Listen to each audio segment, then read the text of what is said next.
அஸ்ஸலாமு அலைக்கும். நான் உங்க ஷிஃபா குக்கிங்லேருந்து பேசுறேன். இன்னைக்கு நம்ம என்ன ரெசிபி பார்க்க போறோம்னா, வீட்ல இருக்க பொருட்கள வச்சு ரொம்ப சிம்பிளா ஒரு பர்கர் எப்படி செய்றதுன்னு தான். வாங்க எப்படி செய்றதுன்னு பார்க்கலாம். அதுக்கு முதல்ல தேவையான பொருட்கள் என்னன்னு பார்த்துருங்க. இப்போ முதல்ல நான் வந்து மயோனைஸ் செஞ்சுக்கிறேன். நான் வந்து எக் மயோனைஸ் தான் செய்ய போறேன். நீங்க இது தேவையில்ல அப்படின்னு நினைச்சீங்கன்னா, கடையில விக்கிற எக்லெக்ஸ் மயோனைஸ் கூட யூஸ் பண்ணிக்கலாம். ஒரு மிக்ஸி ஜார்ல 2 முட்டைய நான் சேர்த்துக்கிறேன். அது கூட 5 பல்லு பூண்டு சேர்த்துருக்கேன். 1/2 ஸ்பூன் மிளகு. இப்போ இதை மிக்சியை மூடி நல்லா ஒரு 2 சுற்று சுற்றிட்டு வந்துடுங்க. பாருங்கள், இது கூட நான் 1 டம்ளர் எண்ணெய் எடுத்திருக்கேன். அதில் முதல்ல ஒரு கால்வாசி சேர்த்துடுறேன். சேர்த்துட்டு அது கூட உப்பும் சேர்த்துட்டேன். இப்போ நான் ஒரு சுற்றிட்டு வந்துடுறேன். இப்போ பாருங்கள், ஒரு சுற்றிட்டு வந்துட்டேன். இப்போ இதில் நான் மீதி வச்சுருக்க எண்ணெயில் கொஞ்சத்தை சேர்த்துட்றேன். இது கூடவே ஒரு அரை எலுமிச்சம்பழமும் சேர்த்துட்றேன். சேர்த்துட்டு ஒரு சுற்றிட்டு அதோட மீதி வச்சுருக்க எண்ணெயும் போட்டு ஒரு சுற்றிடுங்க. எண்ணெயை கொஞ்சம் கொஞ்சமாக சேர்த்தா தான் கரெக்டாக இருக்கும். பாருங்கள், இப்போ நான் ரெடி பண்ணி முடிச்சிட்டேன். பார்த்தீங்களா எவ்வளோ திக்காக க்ரீம் மாதிரி அப்படியே ஒரு சூப்பரான மயோனைஸ் ரெடி ஆகிடுச்சுன்னு.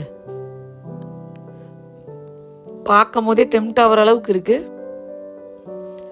இப்போ அந்த மயோனைஸ்லேருந்து கொஞ்சமாக ஒரு 3 ஸ்பூன் எடுத்து ஒரு பவுலில் வச்சுருக்கேன். அதில் ஒரு ஸ்பூன் அளவுக்கு ஆரிகானோ,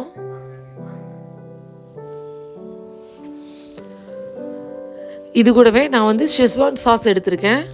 பாருங்கள், ஷெஸ்வான் கெச்சப். இதிலேருந்து ஒரு 2 ஸ்பூன் அளவுக்கு அதில் சேர்க்குறேன்.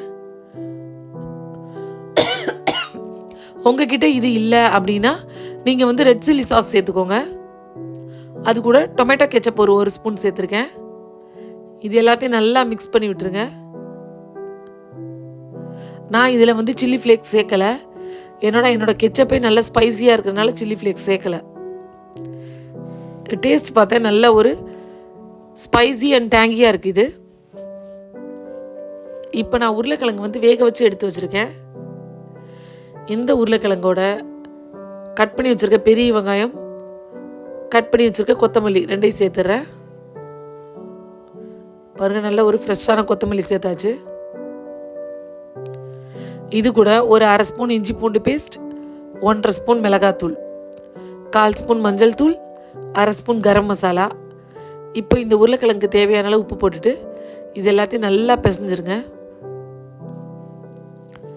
நீங்கள் வந்து சிக்கனில் இதே ரெசிபியை சிக்கன் பேட்டி வச்சு செய்யலாம்.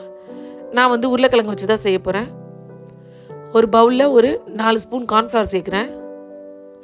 அச்சோ, இப்போ அந்த கார்ன்ஃப்ளவரை கொஞ்சமாக தண்ணி சேர்த்து கொஞ்சம் திக்கான கரைச்சி வச்சுக்கோங்க. பாருங்கள், நான் கரைச்சிட்டேன். இப்போ அந்த கரைச்ச கார்ன்ஃப்ளவர் மிக்ஸோட 2 ஸ்பூன் மைதாவும் சேர்த்து கரைச்சிக்கோங்க. வெறும் கார்ன்ஃப்ளவர் மட்டும் போட்டு கரைச்சி டிப் பண்ணோம்னா ரொம்ப தண்ணியாக இருக்கிற மாதிரி இருக்கும். அந்த பேட்டி மேலே ஒட்டவே செய்யாது. இப்போ பாருங்கள், கொஞ்சம் திக்காக இருக்குது பாருங்கள். இப்போ இன்னொரு பவுலில் நம்ம பொடியாக கட் பண்ண பெரிய வெங்காயம், அதே மாதிரி சின்ன சின்னதாக கட் பண்ண தக்காளி 2ஐயும் சேர்த்துக்கிறேன். இது கூட நீங்கள் கோஸ் சேர்க்கணுன்னாலும் சேர்த்துக்கலாம். இதில் ஒரு 3 ஸ்பூன் மயோனைஸ் எடுத்து போட்டு நல்லா மிக்ஸ் பண்ணி வச்சுக்கிறேன். உங்களுக்கு வேறு ஏதாவது வெஜ்ஜிஸ் வேணும்னா கூட நீங்கள் இதில் சேர்த்துக்கலாம். கோஸு, கேரட் ஏதாவது வேணும்னா சேர்த்துக்கலாம். பாருங்கள், நல்லா மிக்ஸ் பண்ணி வச்சுட்டேன். இப்போ எல்லா பொருளும் ரெடி ஆயிடுச்சு. இப்போ நம்ம உருளைக்கிழங்கு ரெடி பண்ணி பொரிக்க வேண்டியது தான். நல்ல ஒரு பெரிய சைஸ் பாலாக எடுத்துக்கோங்க. ஏன்னா அந்த பேட்டி வந்து நல்லா கனமாக இருந்தால் தான் நல்லாயிருக்கும்.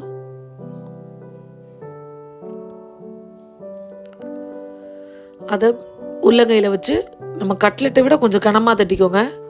இதை வந்து நான் ஷாலோ ஃப்ரை தான் பண்ண போகிறேன், டீப் ஃப்ரை கிடையாது. பாருங்கள், தட்டியாச்சு.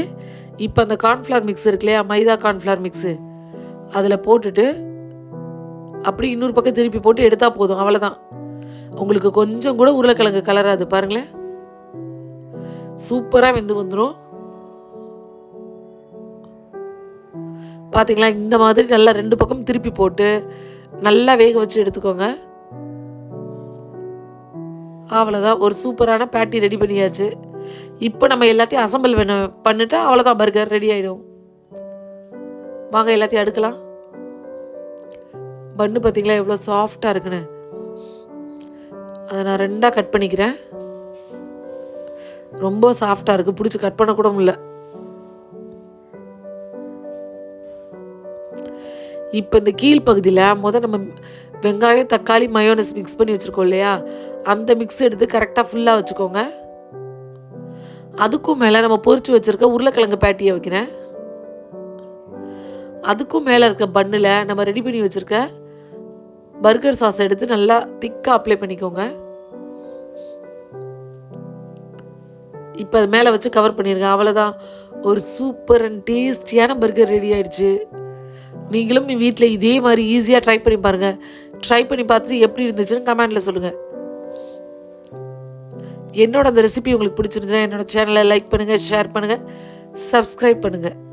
சூப்பர், சப்ஸ்கிரைப் பண்ணுங்க. தேங்க்யூ.